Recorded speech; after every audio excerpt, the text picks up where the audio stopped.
Hello, my dear students. Students of class 3, here is Pulkesh sir to love you and also to teach you. So please watch the full video as you concentrate your teacher in your class to understand the story.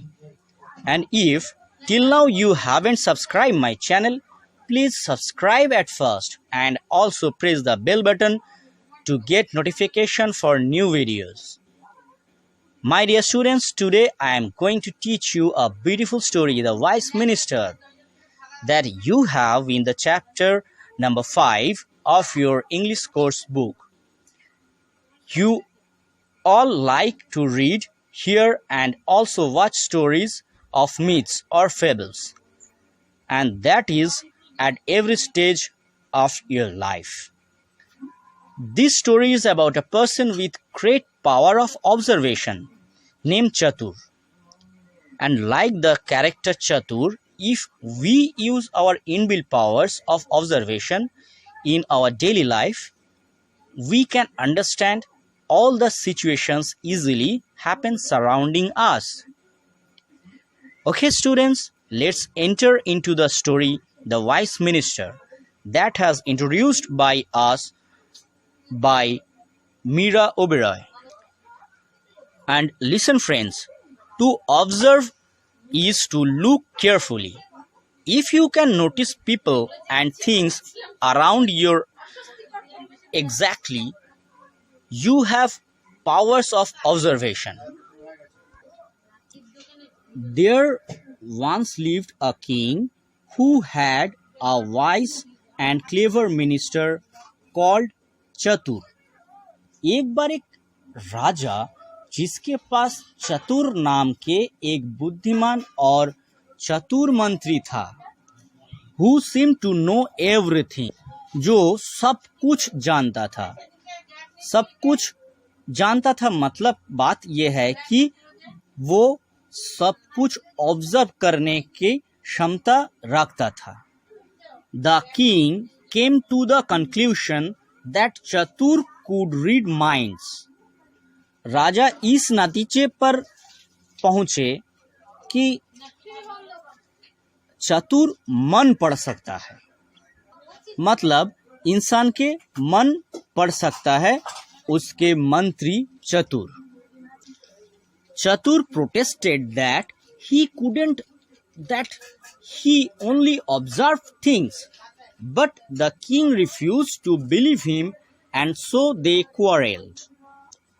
तो चतुर ने विरोध किया कि वो ऐसा कर नहीं सकता है, वो केवल सब चीजों की, घटनाओं की और इंसानों की अच्छी नजर से देखता था, लेकिन राजा ने उस पर विश्वास करने से इनकार कर दिया और इसीलिए उन्होंने झगड़ा भी किया।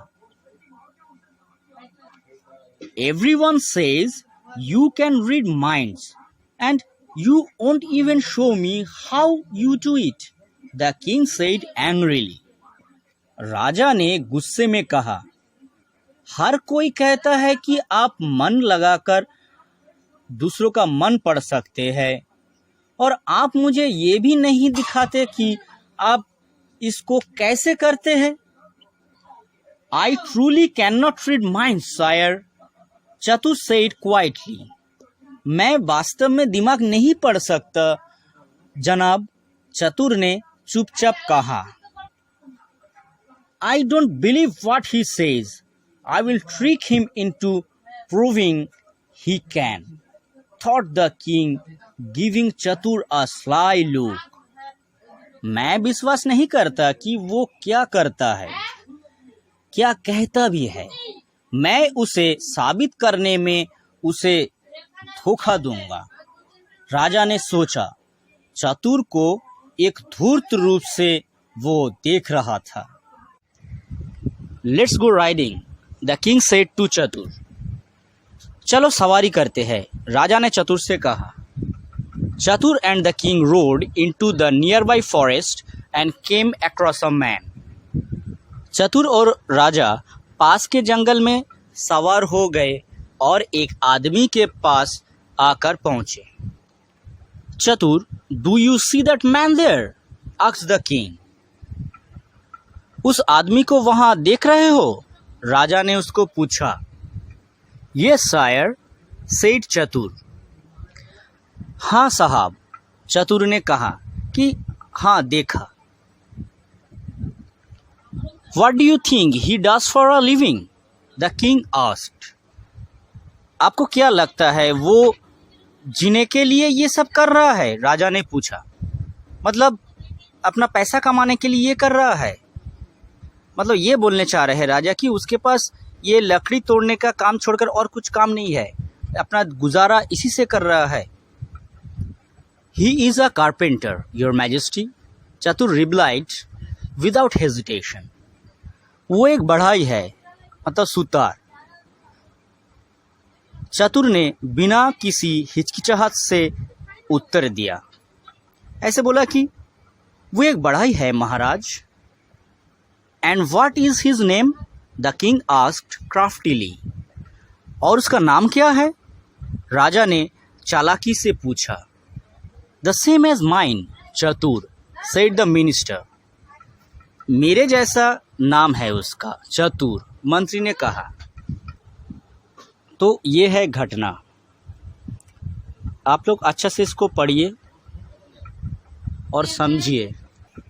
So read the chapter perfectly and watch the video carefully to understand this. Okay, and after that in the next video I will explain the rest of the chapter. Goodbye.